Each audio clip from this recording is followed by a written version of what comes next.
The road stretches out before them, an asphalt ribbon cutting through the desolate countryside. 5 friends, Mark, Erica, Alex, Sarah, and John, embark on a road trip, fueled by adventure and the desire to explore the unknown. As the sun dips below the horizon, casting long shadows across the landscape, they stumbled upon an anomaly that would forever haunt their memories. Amid the rolling hills, they come upon a town that isn't marked on any map. It lays still, eerily silent as if it is frozen in time. The buildings stand weathered and worn, their windows staring blankly into the distance. Puzzled yet intrigued, the group decides to venture deeper, curiosity overpowering the unease that prickles at the back of their minds.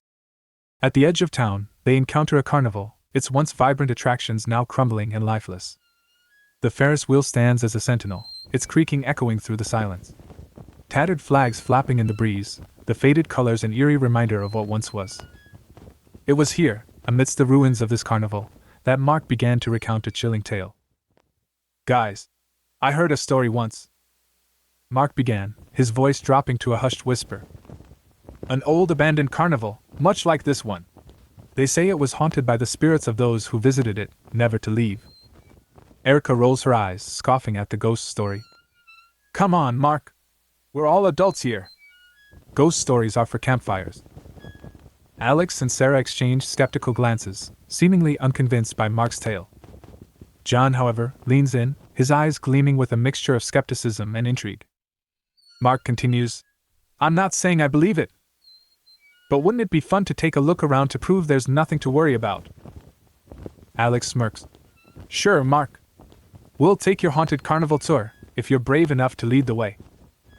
With reluctant nods, the group sets foot inside the carnival grounds. An eerie hush hangs in the air as they walk through the gates, broken only by the faint rustling of leaves.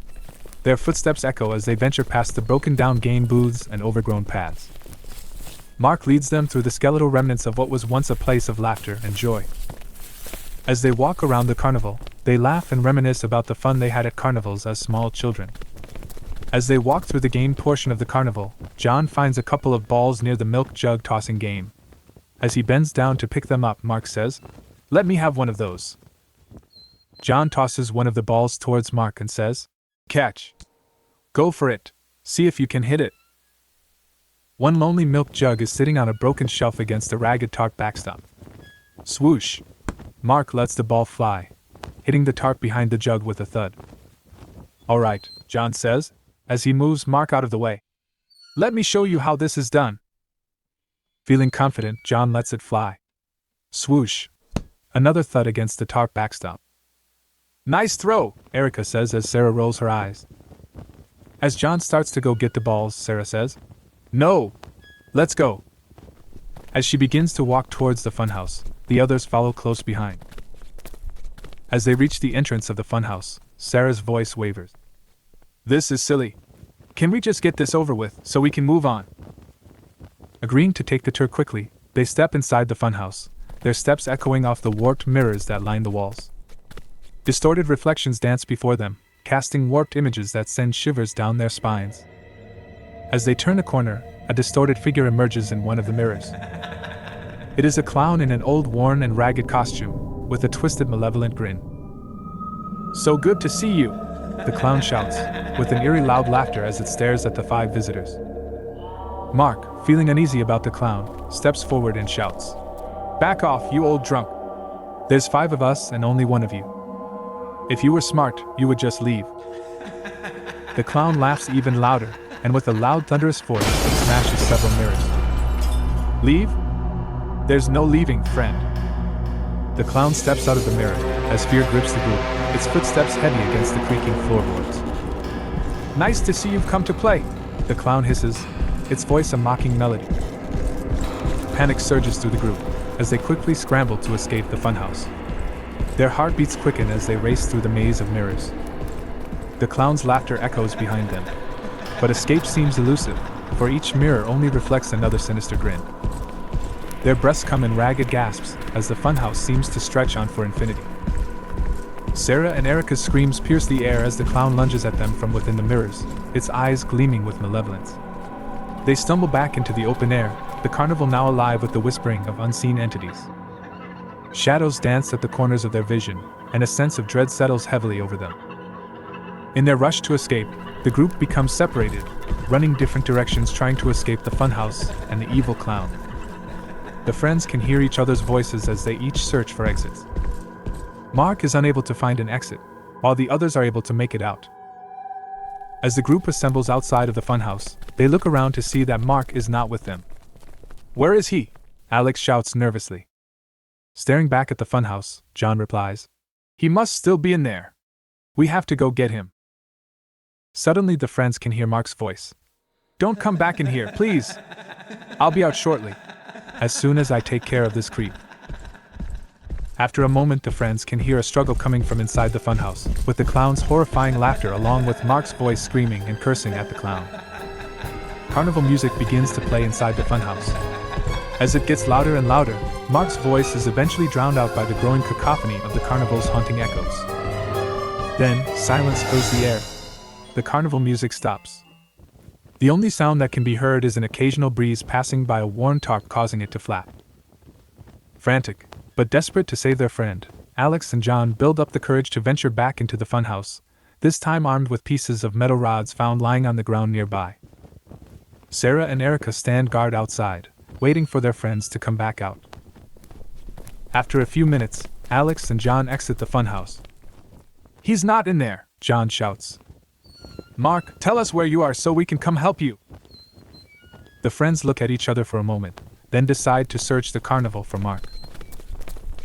As they search, they take caution upon entering every ride, exhibit, and booth, but still, no signs of Mark. After about 30 minutes of searching, Sarah screams as she stops in her tracks. As the others look to see what happened, they see Mark, hanging from one of the carnival rides, suspended in midair as if caught in a nightmare. Fear mingles with disbelief as they struggle to comprehend what they are witnessing. Sarah's voice shakes as she screams, "Mark! Mark!" The echoes of her cry blends with the chorus of whispers that now envelope them. "He's gone!" the sinister voice of the clown echoes. "And soon you will all be mine." The group turns to find the clown coming out from behind the ride, walking towards them with blood dripping from its clothing and fingertips. The friends all run, trying to get away. But somehow, the clown is always a few steps behind them, laughing with a sinister grin. As they reach locked gates, they turn to run another direction. But no matter where they go, they find more locked gates. After a while, the group realizes they are trapped in the carnival. Desperation fuels their fight, as they vow to escape the clutches of the malevolent carnival. Together, they come up with a plan, their only hope of surviving this horrible ordeal. With their hearts beating out of their chests, they put their plan in motion. Sarah and Erica face their fears, locking eyes with the clown and daring it to challenge their resolve. With a determined cry, they manage to lure it back into the funhouse. Inside the mirrored maze, with the sounds of carnival music beginning to fill the air again, the girls use every ounce of strength to trick the clown into following them deeper, its laughter growing louder and more unhinged. Just as the clown lunges at them, John and Alex, working together, cut some wires and force them together near a canister of oil found nearby, which has been knocked over and spread over the floor.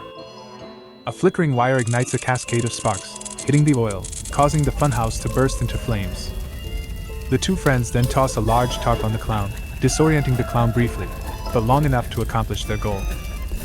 The clown's laughter turns to an agonizing scream, crackling and shattering the mirrors as it thrashes under the entangled tarp. The group rushes to escape the burning maze, their hearts pounding with adrenaline and relief as the mirrors around them also begin to shatter along with an unsettled floor. As they stumble back into the night air, they watch as the funhouse is consumed by flames, the echoes of malevolent laughter silenced by the crackling fire. Their breaths come in ragged gasps once again, as they survey the inferno that had once held them captive. The evil clown's taunts had been silenced, but the horrors they had faced would forever linger in their memories. "We should have never come here," John muttered, his voice laced with a mixture of fear and regret. The group stands in silence, stunned by what had just happened, and beginning to mourn the loss of their friend, their gazes fixed on the smoldering ruins of the carnival. The road trip had taken an unexpected turn into the realm of the supernatural, leaving them scarred and shaken. As they turn away from the charred remains, they make a silent vow never to return to a carnival again. The memories of Mark, and that fateful night would forever haunt their dreams. Thanks for listening to The Lost Carnival, a story created by the Cursed Echoes channel. If you like stories like this, please like and share, and don't forget to subscribe. You can also ring the bell so you can be notified of new stories.